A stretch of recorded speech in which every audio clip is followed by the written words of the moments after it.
Have you ever used a Westalee Spin-E-Fex ruler? Come with me and I'll show you what you can do. It's super easy.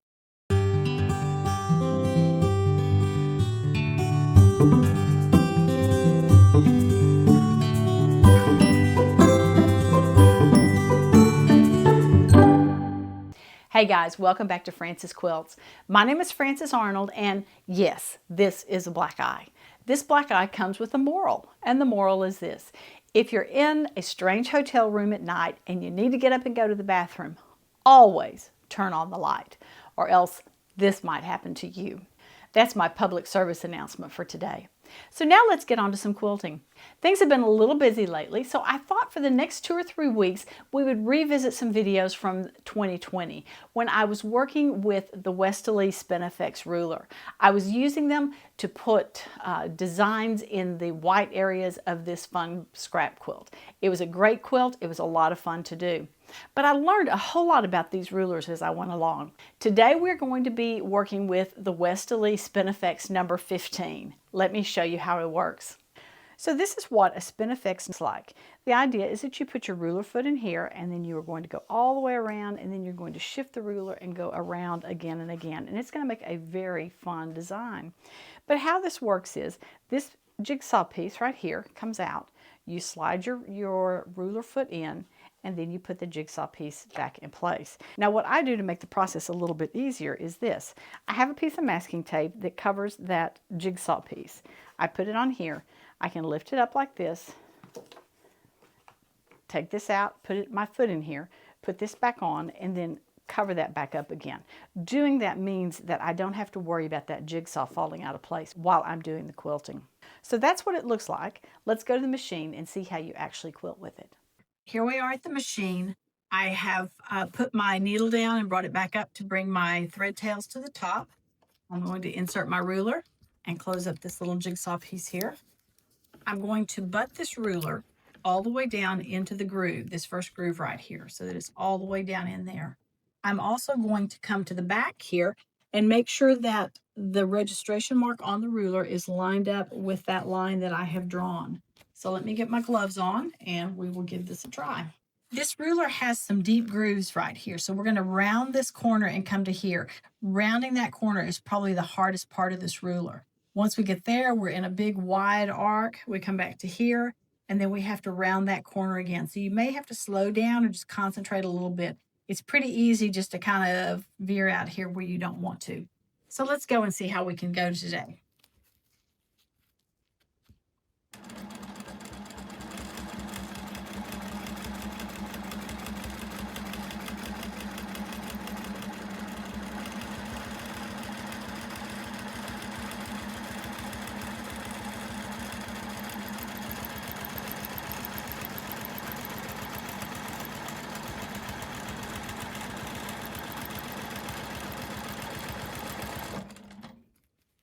Well, that seemed to work all right. When you get back to the center, you don't want to stay for very long. The only thing I don't like about these rulers is sometimes you get some thread buildup there. So I encourage you to stop just as soon as you hit that center point. I would normally, if I was doing this all at one time, I would do all 8 of these points, just rotating around. But I just want to do 4 at first, just to show you what it looks like with the simpler quilting. So I'm going to rotate 90 degrees, butt that up into that little groove. Line up this mark right here with the registration mark that I've drawn, and let's start quilting again.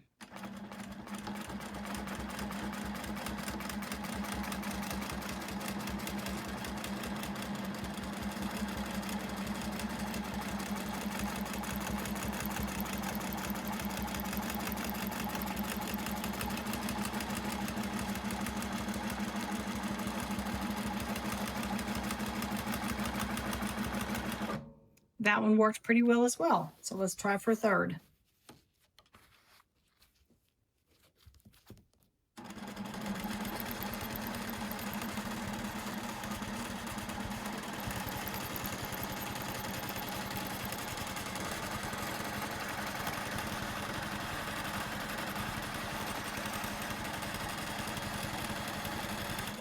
Back to that center, and let's roll it for one more time.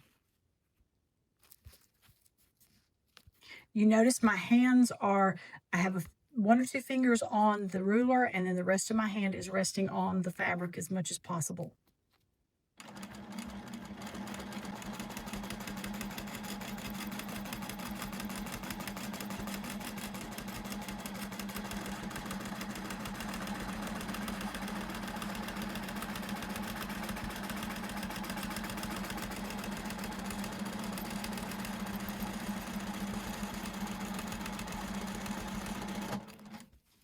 All right, let's take this out and see what it looks like.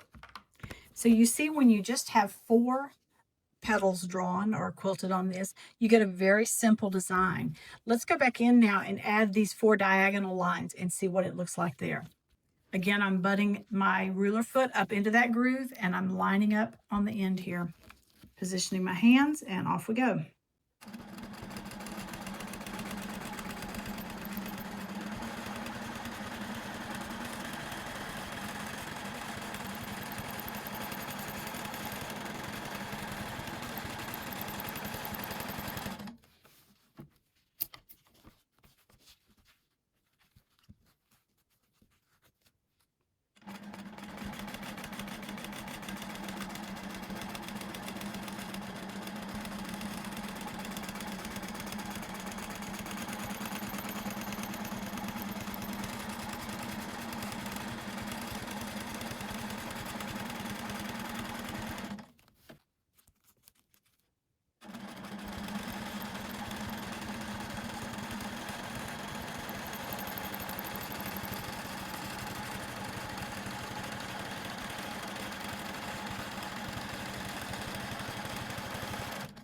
Notice as well that I am trying to keep this fabric piece in the same orientation so that I'm moving the ruler and I'm not moving the fabric every time I want to do one.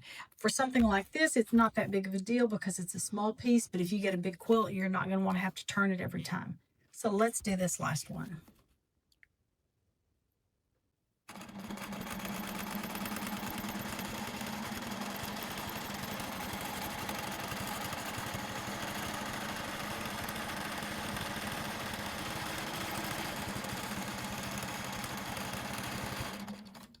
I think that's a pretty nice pattern. I love this little daisy part in the center here, and the reason I can tell that I actually did a decent job of this is because these points right here all seem to be matching pretty well, so that's a good thing. So that's Spin-E-Fex number 15. Great rulers, a lot of fun to use, and as you can see, very easy to get a very intricate design with. Now, there's one thing that I don't like about these rulers. They only come in one size. So because I was working with a 7.5-inch square, I had to buy a 7.5-inch ruler.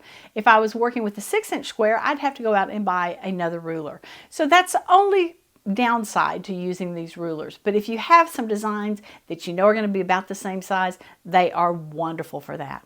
So remember, if you learned something new, give it a thumbs up and subscribe. Well, guys, thanks so much for joining me here today. And as always, I look forward to seeing you next time on Frances Quilts. Remember, if you like what you've seen, be sure to give it a thumbs up and subscribe.